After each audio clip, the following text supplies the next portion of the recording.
કેમ છો મિત્રો? મજામાં? બધાને જય હિન્દ, જય માતાજી. તો આજે 10 તારીખ થઈ છે. ઘણા લોકોને આજે ગ્રાઉન્ડ હતું. 10 તારીખનું ગ્રાઉન્ડ ઘણા લોકોને હતું. એમાં અલગ અલગ આજે રિપોર્ટ બધા તમને જાણવા મળ્યા છે. જે રિપોર્ટ તમને થોડા હું શેર કરીશ તો એ શેર કરવાનો મિનિંગ એટલો છે કે તમે જે લોકોને ગ્રાઉન્ડ બાકી રહી ગયું છે ને એ લોકોને આ વસ્તુની ખાસ નોંધ લેવાની છે.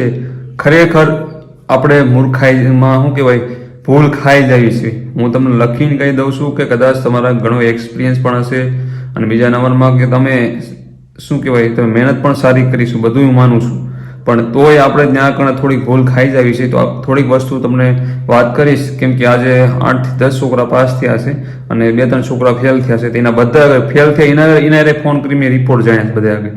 એટલે તમને થોડીક વાત હું શેર કરીશ. તમારા આવતા ગ્રાઉન્ડમાં તમારે શું ધ્યાન રાખવું, બહુ વ્યવસ્થિત વસ્તુ નોટ કર્યા જેવી છે. એટલે ધ્યાનપૂર્વક સાંભળજો અને નવા કોઈ તો સબસ્ક્રાઈબ અને લાઇક કરી વાજો અને તમારા મિત્ર મંડળમાં તમને માહિતી સારી લાગે તો શેર કરજો.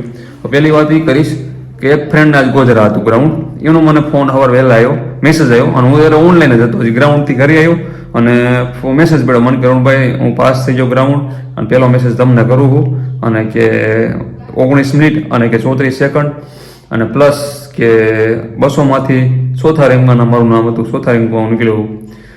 તો મેં ડાયરેક્ટ ફોન કર્યો, કેમ કે માણા એટલો અરખથી આપણને મેસેજ કર્યો તો આપણે ફોન કરવાની ફરજ છે. ફોન કરી વાતચીત કરી અને બહુ એ ભાઈ અરખાઈ ગયા. એ ભાઈ મેં કીધું અમને કંઈ સંદેશો દેવા માટે, નવા યોદ્ધાઓ માટે, નવા ગ્રાઉન્ડ આવવા માટે એ કહેજો જે મહેનત કરે છે ને એ લોકો મહેનત એમની જારી રાખે અને જે એમને મહેનત કરી છે ને એ પ્રમાણે એમને પરિણામ મળી જશે.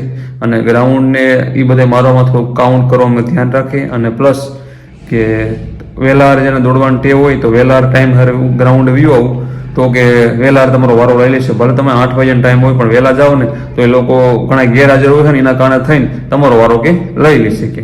એટલે બનતા સુધી તમારો જે ટાઈમિંગ હોય ને ગ્રાઉન્ડનો એ ગ્રાઉન્ડનો ટાઈમ અડધો કલાક વહેલા પહોંચી જાવ ટૂંકમાં કે. એટલે એ લોકોનું શું કહેવાય કે તમારો કદાચ વહેલા વારો કે આવી જાય કે.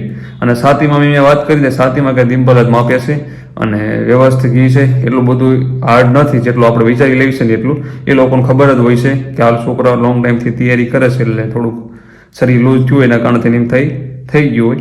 અને ગોંડલ હતું આજે એ અમારા ભેગા તૈયારી કરી હોતાનું જ ગ્રાઉન્ડ હતું ગોંડલ.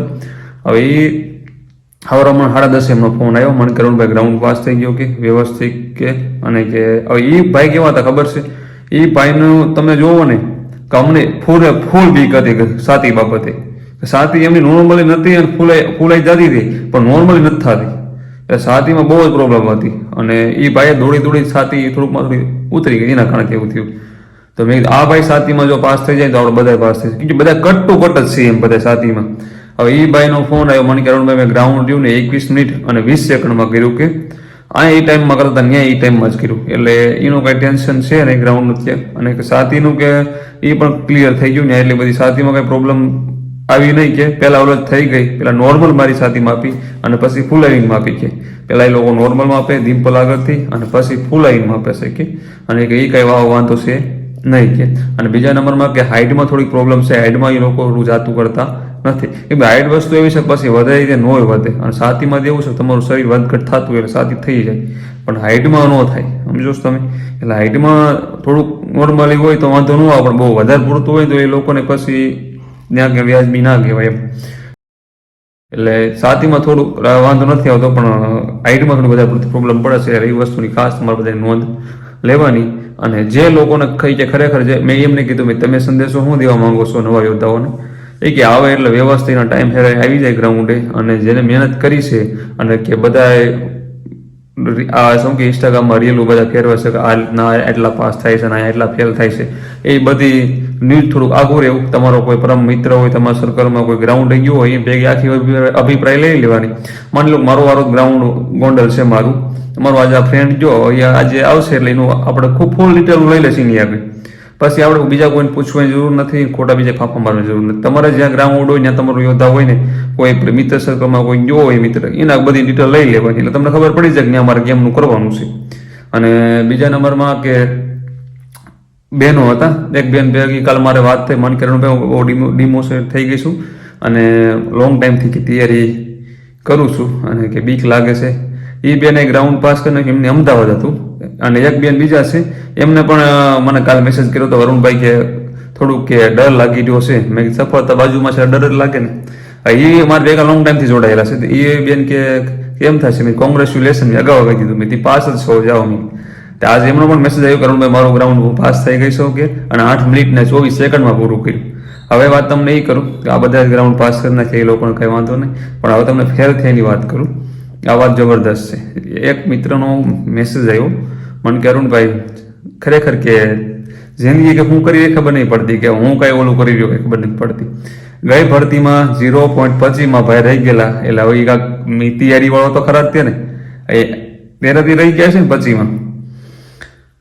હવે એ ભાઈ રહ્યા ને રાવણ ભૂલો ગણતા ભૂલી ગયા.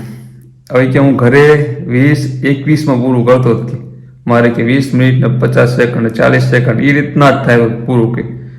અને મેં કે ગ્રાઉન્ડમાં 19 મિનિટમાં એમ પૂરું કરી વયું કે હા બાજુ 19 મિનિટમાં પૂરું કરી વયું અને એક રાઉન્ડ ગણવાનો ભૂલી ગયો અને હેઠો બેસી ગયો. મને એમ પૂરું થઈ ગયું કમ્પ્લીટ. રબડ હાથમાં પહેરેલા તો એ રબડમાંથી એક રબડ વધારે હારે નીકળી ગયેલું હારે મારે ગણતરીમાં. તો હું હેઠો બેસી ગયો અને જ્યારે બોલ્યા ત્યારે ખબર પડી કે મારા 11 રાઉન્ડ લાગ્યા છે. 11 રાઉન્ડ મેં 19 મિનિટમાં મારી દીધા. હું 2 રાઉન્ડ મારું ને એટલું મારા ટાઈમ હતો ને બધું હતું તોય કે હું મેં ભૂલાઈ ગયું અને માર્યા નહીં અને હેઠો બેસી ગયો. અને કે અત્યારે એટલો અફસોસ થાય છે ને એ વાત ના પૂછો. હવે અફસોસ તો ગમે એને થવાનો છે કેમ કે એના ટાઈમે હતો ઓછી મિનિટમાં પૂરું કર્યું હતું અને એક રાઉન્ડ તો આરામથી મારી જ દીધા કે મેં 6 મિનિટ એના કરી હતી. હવે એટલે એમને મને એમ કીધું બધાને સંદેશો ખાસ છે કે રાઉન્ડ ગણવામાં ખાસ ધ્યાન રાખજો. રાઉન્ડ વ્યવસ્થિત રાઉન્ડ તમારા ગણજો અને પ્લસ એવું લાગે ને તો કે એક રાઉન્ડ વધારે મારજો એટલે તમારે કદાચ કંઈ ભૂલાઈ ગયું હોય તો તમારી સોલ્વ થઈ જાય. એટલે જેને એ પ્રોબ્લેમ હોય તો જેને ગણતરી કરવામાં ભૂલ પડતી હોય એના માટે છે.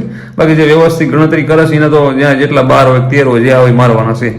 તો આ વસ્તુની ખાલી તમારે બધે નોંધ લેવી. બાકી જો 20-21માં પૂરું કરતા હતા ને એ ફેલ થઈને આ વસ્તુ પોતાના ગણત થઈ એટલે જ્યાં ગણત માહોલ જ એવો છે બધાને ડર લાગતો હોય ગમે એવો માણા હોય તો એ ભૂલ ખાઈ જાય એટલે ટેન્શન નથી લેવાનું. પણ વ્યવસ્થિત તમે રહ્યો શાંતિ રાખો ને થોડીક તો વાંધો ન આવે બનતા સુધી.